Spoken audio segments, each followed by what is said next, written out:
Nouvelle édition du journal sur Télé 50. Bienvenue à tous. Alors que les forces armées de la RDC poursuivent la traque contre les FDLR dans l'est de la RDC, la MONUSCO salue le lancement officiel de ces opérations militaires contre ces rebelles rwandais. C'est le représentant spécial du secrétaire général des Nations Unies au Congo, Martin Kobler, qui l'a déclaré dans un communiqué publié jeudi. Martin Kobler a même affirmé que la MONUSCO pourra apporter un soutien opérationnel et logistique au FARDC. C'est une opération qui traduit dans le fait la menace brandie depuis plusieurs mois par les pays des Grands Lacs et la communauté internationale contre les FDLR, un des groupes armés dont l'existence dans cette région a toujours été un préjudice à la paix et à la stabilité. Et la mission onusienne s'en réjouit bien, promettant son soutien au FARDC en avant-garde dans cette opération. Je salue l'annonce du lancement des opérations militaires contre les FDLR par le gouvernement congolais. La mission des Nations Unies en RDC soutient pleinement les FARDC tant sur le plan opérationnel que logistique. Mais les dommages collatéraux qui affecteraient les populations civiles restent aussi à craindre, d'où cette assurance de Martin Kobler. Seuls les combattants seront visés dans ces opérations. Nous ne ménagerons aucun effort pour protéger les populations civiles. Les FDLR, essentiellement composés des combattants hutus-rwandais, sont installés dans l'est de la RDC depuis le génocide de 1994.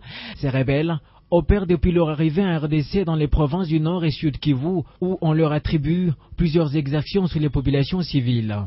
Au terme de l'ultimatum qui expirait le 2 janvier 2015 pour leur désarmement volontaire, seuls 26% de ces combattants ont respecté ce délai. Les autres, qui ont refusé de déposer les armes, sont évalués à près de 1400 combattants. Et dans l'actualité également, la police nationale congolaise a démantelé un réseau de trafic illicite d'ivoire. Plusieurs colis d'ivoire de l'animal protégé ont été interceptés à Kinshasa. Plusieurs éléphants du parc de Salona ont perdu leur vie et les interceptés ont été remis à l'Institut congolais de la conservation de la nature. Il y a un jour de la police. Ils peuvent même 1000 jours, mais on finira par les arrêter. Preuve en est qu'aujourd'hui, nous avons présenté des voyous comme eux. Il y a quelques années en RDC, l'on comptait plus de 150 000 éléphants. Aujourd'hui, pas plus de 10 000, et d'ici 5 ans, on n'en parlera peut-être plus si l'on ne fait pas attention. Mais qu'est-ce qui est à la base de la disparition de cette espèce? En voici la réponse.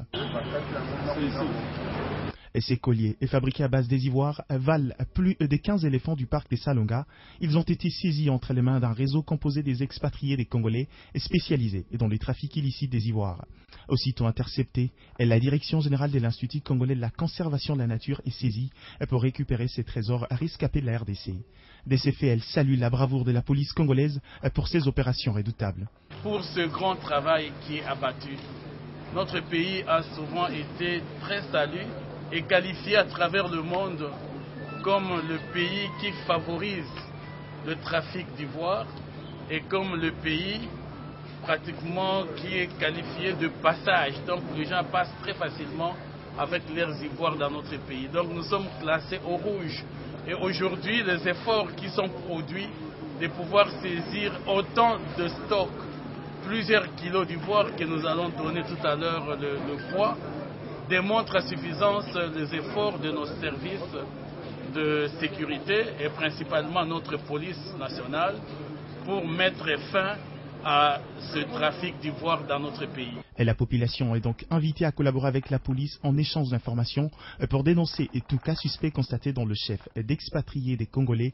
Ainsi, nous pouvons être sûrs de la sécurité et de nos patrimoines.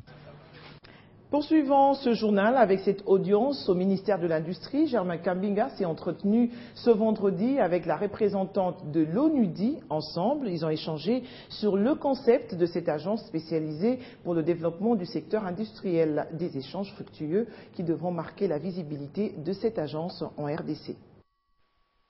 Nous sommes au cabinet du ministère de l'Industrie. Germain Kambinga s'entretient avec Monica Roefer autour de cette table. Différents axes de coopération sur lesquels la RDC aimerait bénéficier de l'attention de l'ONUDI sont abordés. L'hôte du ministre souhaite que ce nouveau concept soit adapté aux priorités actuelles. Nous avons parlé de notre programme qui existe comme un concept pour une coopération entre ONUDI et la DRC, mais ce concept il devrait être adapté aux priorités actuelles du ministère et nous avons accordé une certaine coopération entre le ministère et la ONUDI et notre bureau. Ces échanges donnent ainsi la voie à l'inauguration d'une nouvelle ère de coopération. Au niveau de la réforme de la CEPI, nous pensons pouvoir trouver des axes de collaboration et de contribution de la part de l'ONUDI. Il y a des avancées à ce niveau-là, donc très rapidement, nous pensons pouvoir bénéficier d'un certain nombre de résultats. Il y a le FONADIR, le Forum national pour le développement industriel et le redressement productif que le ministère compte organiser. Il y a la problématique des incubateurs industriels, un vaste projet sur lequel nous travaillons également. Donc voilà un tout petit peu les différents axes de coopération et de collaboration sur lesquels nous aimerions pouvoir bénéficier de l'attention toute particulière de l'ONUDI. Pour que la visibilité de l'ONUDI soit plus importante en RDC, un consultant sera mis à la disposition du ministère de l'Industrie au mois de février. Et puis, bonne nouvelle pour les consommateurs congolais, je vous l'annonçais en titre, les prix de certains produits de consommation ont baissé à Kinshasa. On compte notamment le lait en poudre et le bidon d'huile, mais les produits des vivres surgelés n'ont pas encore baissé. Contacté à ce sujet, le ministre de l'économie, Modeste Bahati, rassure la population que cela se fera progressivement. Dès ce lundi 26 janvier 2015, cette baisse très significative sera effective sur toute l'étendue du territoire national. Quelques jours seulement après cette déclaration du ministre de l'économie, les retombées de la baisse du prix du carburant entraînent également la baisse de prix de certains produits de consommation importés. Moi, j'ai cette bonne nouvelle à annoncer à la population que les prix de certains produits de base, et particulièrement les vivres, commencent à baisser. Plusieurs produits sont concernés par cette baisse. Il s'agit notamment des laits en poudre, le bidon d'huile végétale et les boîtes de mayonnaise. Cependant, les prix de vivres frais n'ont pas encore baissé. Le ministre de l'économie Modeste Bahati rassure la population que cela se fera progressivement. Il faut de la patience parce que comme vous le savez, tous les produits ne peuvent pas baisser de prix dans les mêmes proportions et au même moment. Dès lors que, d'abord, l'origine des matières premières diffère. Par ailleurs, des sanctions sont prévues pour tous les réfractaires à cette mesure. Les sanctions sont celles qui sont prévues dans la législation.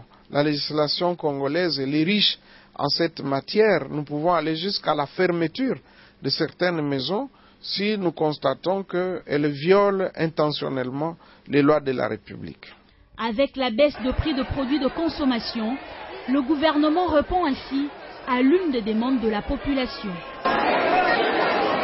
Direction le Katanga, cette province réitère son soutien sans condition au chef de l'État, Joseph Kabila. Sa jeunesse a participé avec faste à la marche de soutien organisée récemment à Lubumbashi et dans les principales villes de la capitale cuprifère. Le forum provincial des jeunes dirigé par Patrick Katengo Mafo a marqué d'un cachet spécial cette manifestation. Reportage. La jeunesse katangaise soutient le chef de l'État Joseph Kabila et les institutions de la République. C'est dans ce cadre qu'elle a participé à la conception de la marche de soutien qui a eu lieu à Lubumbashi mardi dernier. Avec à sa tête Patrick Katengo Mafo, toutes les structures de jeunes ont auparavant échangé avec le maire de la ville. Au cours de cette rencontre, le président du Forum de la jeunesse katangaise, Patrick Katengo, a lu un mémorandum réitérant le soutien de cette jeunesse au chef de l'État. Les jours de la marche, mardi 27 janvier dernier, tous les mouvements associatifs de jeunes étaient derrière le président du Forum et ont démontré par ce fait qu'ils disent non à la violence et oui à la paix. D'abord, c'est une joie pour cette mobilisation de la jeunesse, aux jeunes de rester très vigilants, de ne pas céder à n'importe quel message, surtout des rumeurs. Les tracts, nous disons fini. Les jeunes disent désormais oui pour la paix et non pour la violence. Les jeunes ont besoin de l'emploi et alors nous devons sécuriser davantage les investisseurs qui sont dans notre province. Les jeunes de Kolwezi, Likasi et Kesumbalissa ont aussi suivi le mot d'ordre du président du forum en participant à d'autres marches similaires organisées dans leur ville. Restons dans cette partie du pays pour parler de cette marche de soutien au chef de l'État, Joseph Kabila, qui a été organisée à Lubumbashi par les agents cette fois et cadres de l'Office congolais de contrôle OCC. Unanimement, les travailleurs de cette entreprise ont voulu démontrer leur attachement à la vision du président de la République, celle de la révolution de la modernité. Ils étaient aussi là, les agents et cadres de l'Office congolais de contrôle, direction provinciale du Katanga, à la marche de la paix de ce mardi 27 janvier 2015 à Lubumbashi. Le bâtiment du 30 juin, siège de l'Assemblée provinciale, a été le point de départ de la marche de l'OCC Katanga qui se joint aux autres forces vives de la capitale du cuivre. Sur leur calico, on pouvait lire « L'OCC soutient le chef de l'État Joseph Kabila Kabange, que Dieu accorde longue vie à notre président Joseph Kabila Kabange » ou encore « Excellence Joseph Kabila Kabange, nous avons encore besoin de vous ». À la place de la poste, les agents et cadres de l'OCC Katanga ont suivi les messages du vice-gouverneur de province. Très nombreux, mobilisés par le directeur provincial de l'OCC Katanga, Fofo Konzi Luvungu, l'un des solides soutiens inconditionnels des actions du Raïs Joseph Kabila Kabange au Katanga et sous l'ensemble de la République. Pour le directeur provincial adjoint de cet office de l'État, Eugène Bandumba, la présence de l'OCC à cette marche s'explique par son attachement à la vision de la modernité prônée par le président de la République et au nom de tous les agents, le président de la délégation syndicale de l'OCC Katanga, Antan Tambwe Lumami, abonde dans le même sens. Ils sont mobilisés derrière son Excellence Joseph Kabila. Ils ont compris un mot d'ordre émanant de la direction générale prôné par Albert Kasongo Mukonzo, présenté ici au niveau de la province par M. Floribert Konzi, que sans la paix, ils ne peuvent pas œuvrer.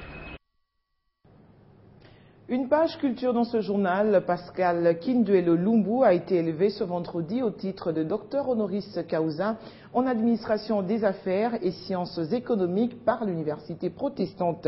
Au Congo, ceci au vu du parcours professionnel élogieux du lauréat. Une cérémonie qui a connu la présence de plusieurs personnalités du pays, notamment le Premier ministre Matata Ponyo qui, à l'occasion, a appelé la jeunesse congolaise à l'endurance et au sacrifice en évitant le chemin de la facilité et du folklore.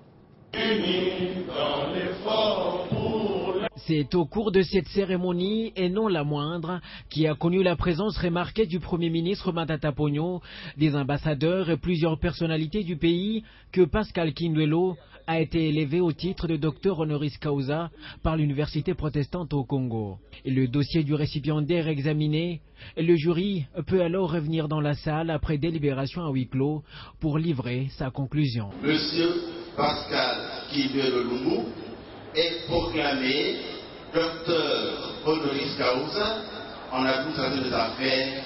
Ceci après une longue lutte et beaucoup de sacrifices, un modèle que le Premier ministre recommande à la jeunesse congolaise. Ceux qui ont choisi la voie de la facilité, la voie du folklore, meurent dans l'indifférence totale.